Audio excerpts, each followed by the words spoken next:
Hi, everybody out in pet land. This is Yvonne DeVita at Scratchins and Sniffins Out Loud with Dr. Larry and Dr. Grace, and we're going to talk today about cats. One of the things about cats is that pet owners who own cats often don't take their cat to the vet as often as pet owners who have dogs. So, Dr. Grace and Dr. Larry, thanks for being here today. And can you start with the reason around not taking your cat to the vet as often? Because I hate to admit it, I think I'm guilty of that. Go ahead, Grace. You want to start off with an idea, and then I've got another one.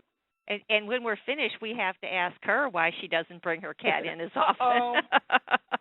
One reason, I think, I've got a couple of them, but one reason is that cats are more difficult to put in a carrier and take in a car. They basically hate to travel. And most owners know that, and cats have this way of knowing when they're going to be going to the veterinarian, and they'll hide as soon as they see that carrier come out, and then they'll protest very loudly all the way there. So a lot of pet owners just want to avoid that hassle. Right. Yep. I think that's one of the main reasons, really, is the difficulty in transporting them. But another reason is that they're very stoic. And they hide the symptoms of disease quite well. And so owners might not notice as readily as with a dog that their cat is sick and needs attention. You just have to be very watchful with cats. If they stop eating or if they seem depressed, those can be signs of a serious problem.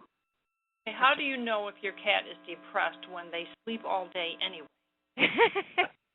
Well, I think the biggest way, is that their appetite decreases. And they should wake up in the evening. They do sleep sometimes 16 hours a day, but there should be periods of activity, usually coinciding with dusk and dawn and the evening hours. Mm-hmm. Yeah, I actually went to a presentation recently, and the fellow that was giving it had put an activity monitor on several cats. And he determined from his activity monitor that cats slept 85% of the time. They were totally inactive. But their most active time was between 10 p.m. and 4 a.m. Oh, my goodness. So I would never see a cat if I had one. Well, from my perspective, to answer your question, Dr. Grace, my cat is just one of those very laid-back. She gets up and gets around and has actually been, for a 16-year-old cat, very much more active than she used to be. I'm not sure why this is happening, but she never gives me any indication that she needs to go to the vet. So basically, it's like, is it time for her vaccination? Otherwise, I don't take her. How is her weight? Well, she's lost a couple pounds, but she was a couple pounds overweight.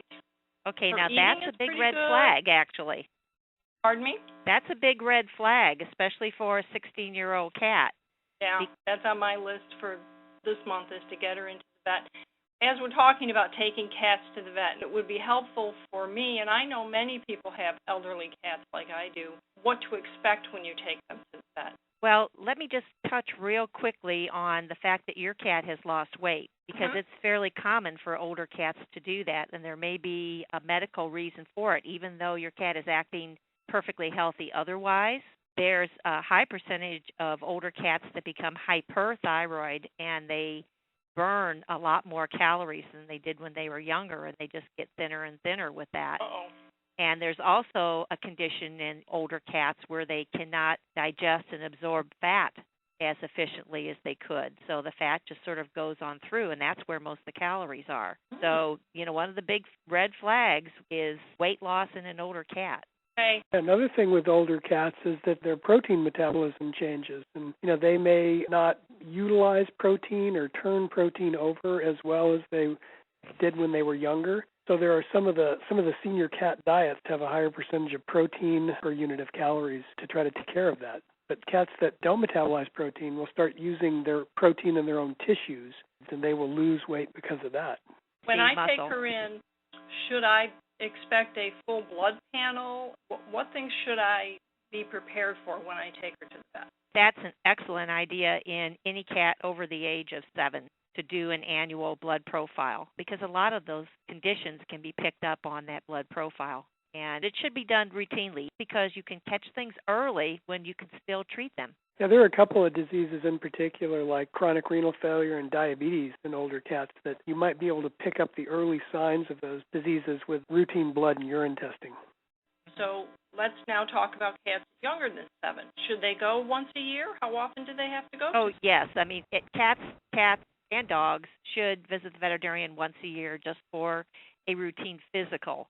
If they're young, they most likely do not need to have the full blood profile, but just a physical exam. And then if something abnormal is picked up on the physical, then they may need further lab work, but at least a physical exam. And that generally coincides with when they come in for vaccinations.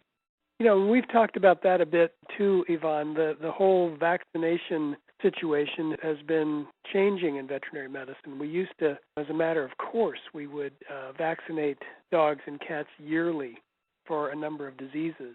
But that thinking is changing. We've talked about the core vaccines for cats before. Those are the feline distemper or feline panleukopenia vaccines. Of course, rabies is a core vaccination for cats. But panleukopenia, calicivirus, and herpes virus, those are the 2 upper respiratory disease viruses. Those are core vaccinations, and rabies. Grace, I think those are probably, once you go through the kitten series, aren't those usually given only once every 3 years? Yes, they are. And most states will recognize 3-year rabies as well, although I think there's some that require it more often. And then if I learned my cat something. never goes outdoors, why does it have to have a rabies shot? It's usually regulation. There are local and state regulations on rabies, but you're right. If you keep your cat indoors, the chances that it's going to get rabies are about as good as me winning the lottery. Right. But it is a law in most areas, and so if you had a cat that, say, bit a guest of yours in your house, then they would have to prove that they had that rabies vaccination so that there wouldn't be any concern about rabies in the human. That's true. So, you know, I did learn something about feline leukemia vaccination. I've always classed that as a non-core vaccine. Uh-huh. I was talking to a aborted feline practitioner up in Montreal, and she said that feline leukemia is actually considered a core vaccination for kittens, that they like to give a series of vaccinations to the kitten and then booster it at 1 year. And then after that, it becomes a non-core vaccination, which means that you would only vaccinate under certain circumstances if your cat was at higher risk. Kittens, that is the highest risk age for feline leukemia. That's when the most serious and the most fatal. And the status of kittens is many times by definition unknown. They can get feline leukemia passed transplacentally from the mother. So the feline practitioners, American Association of Feline Practitioners, recommends kitten vaccinations for feline leukemia. That makes sense. Plus, a lot of times you don't really know where that kitten is going to live or what type of environment they're going to have in the future, if they're going to be indoor, outdoor, or just indoors. So I think that wraps it up for today. Thank you for your time today, Dr. Grace and Dr. Larry, and we will do this again soon. Okay, Yvonne.